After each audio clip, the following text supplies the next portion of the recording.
Hello guys, welcome back to another video. Lebon sa wana dam du kata sanin kinong kadam nei tu ni la hin tu ni ahin video rek bol hitin ko yai bol du ham tile dike thadawa i bol du hin tin ip tabang ho ko i bol du ham tile la sa na hin na remix e mila langi jo si lu khom ji mul khana an het lu ji bon ja an sa ji hin na ma hin thì mà ding o zong ngin a music hong hai thein a hi le seitam lovin liang lut pai huti om. Come on, let's react there. Okay guys, seriously, come on. Hat na sei pi be wing kati ni si a allah ka ngai ni thum jeng ji he ong ka airport na ka loi pa an zong ngai ka ngai do sa le ama la bo tu lai ama an zong chi bo ho ngai hi tai ti chu kan he so he ong na ho zong ngai lo lai wa le dk Thadou tin lang sa chau chun la tam ta remix a bolin hai vì nó ngay độ trụ nó hol bể thì hả come on.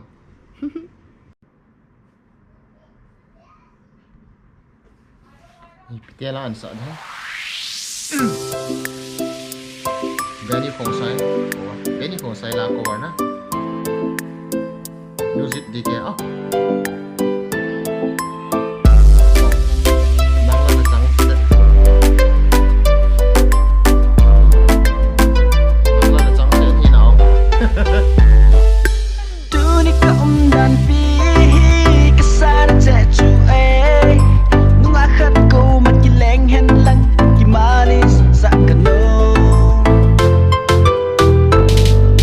Anga anga to a, kui maris un talau.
Hey, iki chai ta vin.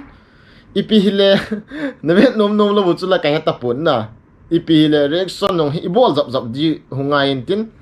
In bol ji do hi in itabang ipi album hi lawa hi ipi la lang ku rek bol le ne ti wam ti cho next adingao nan sei thayu he na dei thanu.